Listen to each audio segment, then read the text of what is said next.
नमस्कार, स्वागत आप सभी का YouTube चैनल नॉलेज टीवी। पहली बड़ी घोषणा, कृषि विकास अधिकारी ने बताया कि पराली प्रबंधन के अंतर्गत 1200 रुपये प्रति एकड़ प्रोत्साहन राशि प्राप्त करने के लिए किसानों को अब किसी भी दफ्तर के चक्कर लगाने की आवश्यकता नहीं है।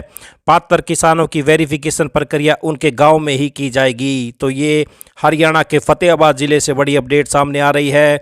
किसानों को पराली प्रबंधन के अंतर्गत 1200 रुपये प्रति एकड़ गांव में ही वेरिफिकेशन प्रक्रिया की जाएगी। आइए अगली बड़ी घोषणा देखते हैं। हरियाणा के शहरों में अब गरीब परिवारों को आसानी से सिर पर छत मिल सकेगी। प्रदेश सरकार ने लाइसेंस प्राप्त कॉलोनियों में आर्थिक रूप से कमजोर वर्ग ईडब्ल्यूएस के लिए प्लाट फ्लैट आरक्षित करने के लिए पॉलिसी में बदलाव किया है।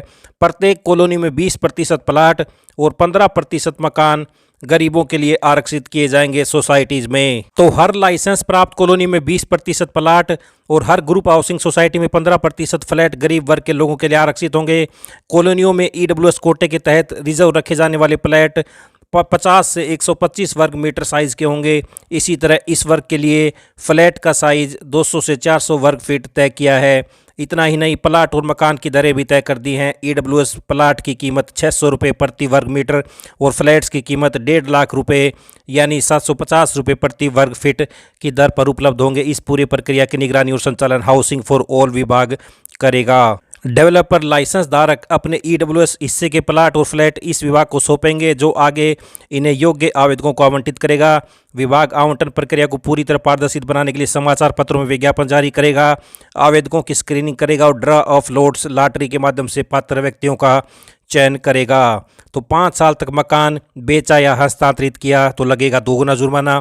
ईडब्ल्यूएस आवास को 5 साल तक बेचना या ट्रांसफर करना पूरी तरह प्रतिबंध रहेगा। अगर कोई व्यक्ति या नियम तोड़ता है तो उस पर 100% जुर्माना लगाया जाएगा। ऐसे मामलों में आवंटन भी रद्द किया जा सकता है। गड़बड़ी रोकने के लिए नई नीति में आधार कार्ड और परिवार पहचान पत्र आधारित एकीकृत डाटाबेस की व्यवस्था की गई है।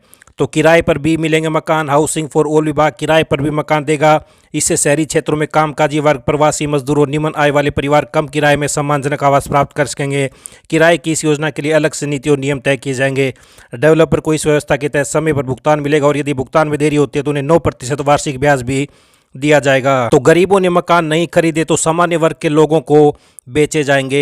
तो वहीं 10,000 रुपये पंजीकरण शुल्क लगेगा। आवेदकों को 10,000 रुपये का पंजीकरण शुल्क जमा करना होगा। अगर आवेदक चयनित होता है तो यह राशि अंतिम भुगतान में समायोजित होगी। असफल आवेदकों को रकम 2 महीने के भीतर लौटाई जाएगी। यदि लॉटरी प्रक्रिया में देरी होती है तो आवेदकों को SBI की सामान्य बचत खाते की ब्याज दर के अनुसार मुआवजा भी दिया जाएगा। तो शहर में गरीबों को आसानी से मिलेगा घर, 20% प्लाट और 15% मकान फ्लैट्स में आरक्षित।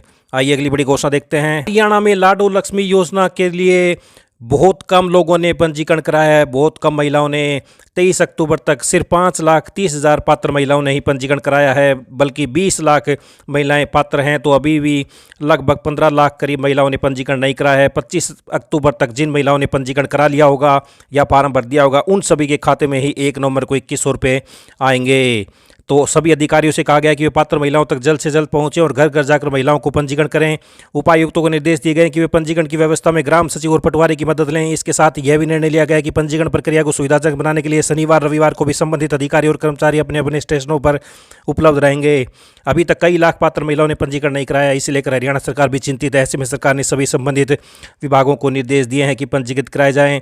तो 20 लाख महिलाएं पात्र हैं। इस योजना के लिए महिलाओं को मोबाइल ऐप से आवेदन करना पड़ता है। गूगल प्ले स्टोर पर लाडो लक्ष्मी योजना ऐप है। ऐप को डाउनलोड करने के बाद आवेदन किया जा सकता है। अधिकारी ने बताया कि पंजीकरण का कार्य आगे भी जारी रहेगा, मगर जिन महिलाओं ने 25 अक्टूबर तक ऐप पर पंजीकरण करा लिया हो 1 नवंबर को उनके खाते में 2100 रुपये की राशि पहुंच जाएगी। विभाग के एक अधिकारी का कहना है कि कुछ महिलाएं जानबूझकर पंजीकरण नहीं करा रही हैं क्योंकि जानकारी काफ़ी अधिक मांगी गई है। जब पहली किस्त आ जाएगी उसके बाद पंजीकरण की संख्या तेज़ी से बढ़ने की उम्मीद है। तो ये बड़ी अपडेट। आज तक 25 अक्टूबर तक पंजीकरण कराने पर खाते में 1 नवंबर को आएंगे 2100 रुपये। तो 5 लाख महिलाओं ने पंजीकरण करा लिया है, लगभग 20 लाख पात्र हैं। तो अभी बहुत कम लोगों ने पंजीकरण कराया है। आइए अगली बड़ी घोषणा देखते हैं। बेटियों के भविष्य को सुरक्षित करने के उद्देश्य से चलाई जा रही सुकन्या समृद्धि योजना के प्रति लोगों का अच्छा रुझान मिल रहा है। हिसार, फतेहाबाद और सिरसा जिले में अब तक 1,26,944 खाते खोले जा चुके हैं। डाक विभाग की ओर से इस योजना का और अधिक प्रचार प्रसार करने और नए खाते खुलवाने के लिए विशेष अभियान चलाया गया है। अधिकारियों के अनुसार केंद्र सरकार की यह योजना बेटियों की शिक्षा और विवाह के खर्चों की पूर्ति के लिए शुरू की गई थी। प्रधानमंत्री नरेंद्र मोदी ने वर्ष 2014 में पानीपत से सुकन्या समृद्धि योजना का शुभारंभ किया था। उस समय ब्याज दर 9.2% तेजी से बाद में 9.3% कर दिया गया। हालांकि ब्याज बाद में दरों में कमी आई और वर्तमान में ब्याज दर 8.2% चक्रवृद्धि है। तो इस योजना के तहत लड़की के जन्म से लेकर 10 वर्ष की आयु तक खाता खोला जा सकता है। खाता सिर्फ 250 रुपये में खोला जा सकता है। हर साल इसमें न्यूनतम 250 रुपये से अधिकतम 1.5 लाख रुपये तक जमा किए जा सकते हैं। खाता 21 वर्ष में परिपक्व होता है। वहीं लड़की के 18 वर्ष की आयु पूरे होने पर उसकी उच्च शिक्षा के लिए कुल जमा राशि का 50% तक निकाला जा सकता है। तो 8 नवंबर तक जारी रहेगा विशेष अभियान। किसी भी बचत योजना के मुकाबले इस योजना में ब्याज दर काफ़ी ज़्यादा है। यह योजना के जरिए अभिभावक अपनी बेटियों के उज्जवल भविष्य की नींव रख सकते हैं। विभाग इस योजना का ज़्यादा से ज़्यादा प्रचार कर रहा है। तो ये कहना है एएसपी डाक विभाग। तो ये बड़ी अपडेट। आइए अगली बड़ी घोषणा देखते हैं। हरियाणा सरकार का लक्ष्य है कि कोई भी बेटी आर्थिक अभाव के कारण पढ़ाई से वंचित न रहे। 1,80,000 रुपये तक वार्षिक आय वाले परिवारों की बेटियों को स्नातकोत्तर स्तर तक निःशुल्क शिक्षा दी जा रही है। पीजीटी भर्ती में 33% आरक्षण से बेटियों को और सशक्त बनाया जा रहा है। तो ये हरियाणा सरकार की बड़ी घोषणा। आइए अगली बड़ी घोषणा देखते हैं। हरियाणा अनुसूचित जाति वित्त एवं विकास निगम रेवाड़ी द्वारा अनुसूचित जाति का महिला एवं पुरुष को आत्मनिर्भर बनाने के लिए कौशल विकास प्रशिक्षण दिया जाएगा। डीसी ने जानकारी देते हुए बताया कि कौशल विकास प्रशिक्षण के लिए अनुसूचित जाति के योग्य महिला एवं पुरुष को rural self employment training institute द्वारा सैलून, सिलाई कार्य, कंप्यूटर प्रशिक्षण, मोबाइल रिपेयरिंग, फूड प्रोसेसिंग कार्य, टॉयज मेकिंग की ट्रेनिंग दी जाएगी। इच्छुक प्रार्थी ट्रेनिंग लेने के लिए हरियाणा अनुसूचित जाति वित्त एवं विकास निगम रेवाड़ी के कार्यालय में संपर्क कर सकते हैं। प्रशिक्षण के लिए 2 फोटो, आधार कार्ड, जाति प्रमाण पत्र और परिवार पहचान पत्र अनिवार्य है। तो ये बड़ी अपडेट। आइए अगली बड़ी घोषणा देखते हैं। अभ्यर्थियों के अनुरोध पर CET 2025 group C correction portal की डेट फिर बढ़ा दी गई है। अंतिम तिथि यह पोर्टल 17 अक्टूबर को खोला गया था, जो अब 28 अक्टूबर की रात 11:59 तक खुला रहेगा। आयोग ने स्पष्ट किया है कि अभ्यर्थी इस अवधि में अपनी आवेदन जानकारी में आवश्यक सुधार अवश्य कर लें ताकि परिणाम जारी करने की प्रक्रिया शीघ्र पूरी की जा सके। महत्वपूर्ण बात यह है कि यह सुधार करने का अंतिम मौका है। तो ये बड़ी अपडेट। भ्रम फैलाने वालों को चेतावनी दी गई है। तो ये बड़ी अपडेट एचएसएससी चेयरमैन के द्वारा।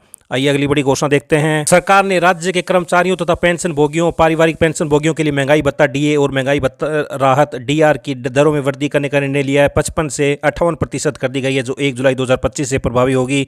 बढ़ी हुई दरों के अनुसार महंगाई भत्ते राहत का भुगतान अक्टूबर 2025 के वेतन और पेंशन के साथ किया जाएगा, जबकि जुलाई से सितंबर तक का एरियर नवंबर महीने में दिया जाएगा। डीए बढ़ने से 3 लाख कर्मचारी और 3 लाख पेंशनर्स को फायदा होगा। तो प्रदेश सरकार का बड़ा ऐलान। आइए अगली बड़ी घोषणा देखते हैं। हरियाणा में पेयजल की बर्बादी रोकने के लिए सरकार कानून बनाएगी। इसमें जुर्माने का प्रावधान किया जाएगा। जन स्वास्थ्य अभियंत्रिकी विभाग ने विधेयक का ड्राफ्ट तैयार कर लिया है। इसे विधानसभा के शीतकालीन सत्र में पेश किया जा सकता है।